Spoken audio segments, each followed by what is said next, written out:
Hello everyone, स्वागत है आपका हमारे इस यूट्यूब चैनल पर। तो यहाँ पर NPCIL यानी कि nuclear power corporation of India limited की तरफ से रिक्रूटमेंट की जा रही है। देखिए, जो हम वैकेंसीज़ की बात करें, किसके लिए वैकेंसीज़ निकाली गई हैं, ये है एग्जीक्यूटिव ट्रेनी के लिए। ठीक है, एग्जीक्यूटिव ट्रेनी के लिए वैकेंसीज़ निकाली गई है। आपको मैं बता दूं, अगर आप यहाँ पर सेलेक्ट हो जाते हो, सिलेक्शन प्रोसीजर भी डिस्कस करेंगे। अगर आप यहाँ पर सेलेक्ट हो जाते हो तो उसके बाद आपको 1 साल तक वहाँ पर एज ए एग्जीक्यूटिव ट्रेनी रखा जाएगा, फिर ट्रेनिंग करवाई जाएगी। ठीक है, और ट्रेनिंग के टाइम पर जो 1 साल की आपकी ट्रेनिंग होनी है एज एग्जीक्यूटिव ट्रेनी, उस टाइम पर जो आपको स्टाइपेंड मिलने वाला है वो मिलने वाला 35,000 रुपीज़ पर मंथ।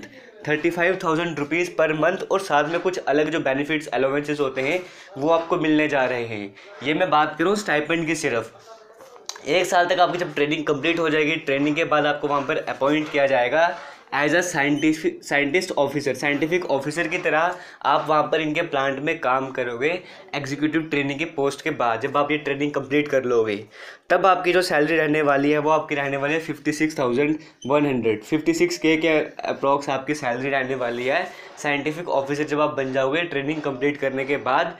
और यहाँ पे साथ में जो अलाउंसेस मिलते हैं, बाकी सभी अलाउंसेस वो अलग हैं। ये सिर्फ सैलरी की बात करूँ, मैं लेवल 10 के अकॉर्डिंग आपको ये मिलने जा रही है।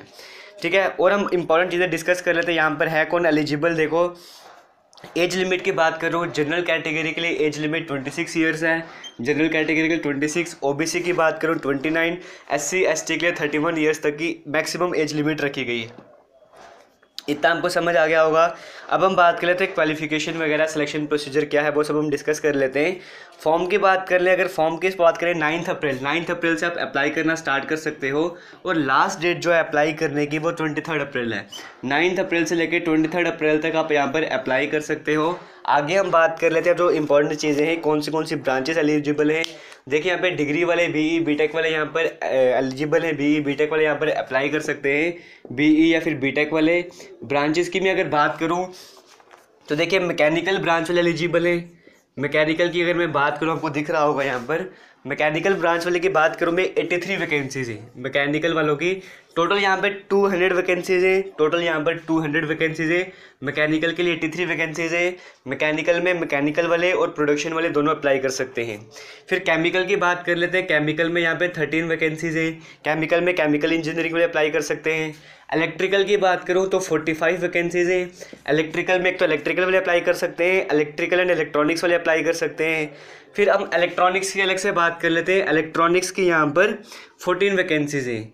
इलेक्ट्रॉनिक्स में इलेक्ट्रॉनिक्स वाले अप्लाई कर सकते हैं, इलेक्ट्रॉनिक्स एंड कम्युनिकेशन वाले, इलेक्ट्रॉनिक्स एंड टेलीकम्युनिकेशन वाले, इलेक्ट्रॉनिक्स एंड इंस्ट्रूमेंटेशन वाले अप्लाई कर सकते हैं।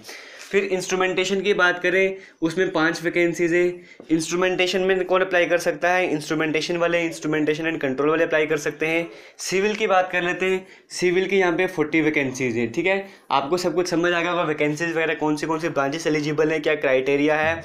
यहाँ पे मिनिमम आपके जो डिग्री है आपके पास, देखो यहाँ पे फाइनल ईयर वाले भी एलिजिबल हैं। कंडीशंस मैं आपको बता दूंगा। सबसे पहली बात ये है कि आपके जो एग्रीगेट है वो 60% होने चाहिए। मिनिमम 60% मार्क्स आपके होने चाहिए BE BTech में।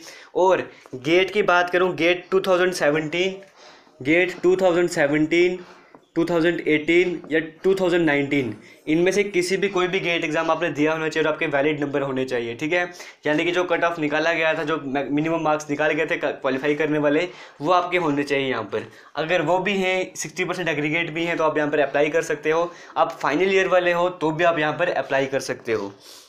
इतना आपको समझ आ गया होगा। यहाँ तक सिलेक्शन प्रोसीजर की बात कर लेते हैं। देखो, सिलेक्शन प्रोसीजर क्या है, आपका जो भी गेट वगैरह का स्कोर है, जो भी उसके अकॉर्डिंग आपका कट ऑफ निकाला जाएगा। वो जो कट ऑफ वाले स्टूडेंट्स हैं उन्हें पर्सनल इंटरव्यू के लिए बुलाया जाएगा।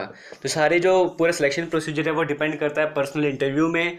पर्सनल इंटरव्यू का आपको बता दूं मैं, यहाँ पे देखो सब कुछ इस पर्सनल इंटरव्यू पर डिपेंड होने जा रहा है बाद में। ऐसा नहीं कि आपका गेट का स्कोर कम था, जिनका गेट का स्कोर ज़्यादा था वही पर्सनल इंटरव्यू में अच्छे से उनको प्रेफरेंस दी जाएगी, वैसा कुछ नहीं है। सब कुछ मैक्सिमम चीज़ें इस पर्सनल इंटरव्यू में डिपेंड करेगी, इसी के अकॉर्डिंग आपको सेलेक्ट किया जाएगा। पर्सनल इंटरव्यू की आपको जॉब लोकेशन बताता हूँ कहाँ होने वाला है। दिल्ली में, मुंबई, चेन्नई, बेंगलुरु, इन जगह पर होगा। और आपको फिर जो किराया ट्रेन का वो भी दे दिया जाएगा। ठीक है, आपका इंटरव्यू बता दूँ हिंदी या इंग्लिश, दोनों में से एक लैंग्वेज में आपको इंटरव्यू देना है, तो हिंदी लैंग्वेज प्रेफर या तो इंग्लिश, दोनों में से एक लैंग्वेज आपको वहाँ पे बताना पड़ेगा किस लैंग्वेज में आपको इंटरव्यू देना है। ठीक है, ये सब कुछ हो गया। और इंपॉर्टेंट चीज़ आपको बता दूँ, फ़ी के बारे में बता दूँ मैं। देखो, वुमेन कैंडिडेट्स की बात की जाए, SC कैंडिडेट्स की, ST PWBD इनके लिए किसी तरह की फ़ी नहीं रखी गई है। बाकी हम बात करें बाकी कैटेगरीज़ के लिए 500 रुपीज़ जो है वो एप्लीकेशन फ़ी रखी गई है।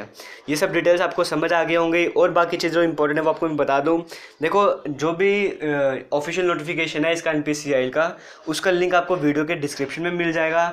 वहाँ पर जाके आप सब कुछ डिटेल में समझ सकते हो। अप्लाई कैसे करना है उसके बारे में भी सब कुछ स्टेप बाय स्टेप प्रोसीजर बताया गया है। कितना इमेज का साइज़ होना चाहिए, क्या साइन होना चाहिए, कैसे रजिस्ट्रेशन करना है, कैसे आपको अप्लाई करना है, सब कुछ वहाँ पे क्लियरली मेंशन है। वहाँ पे डिटेल में समझ सकते हो।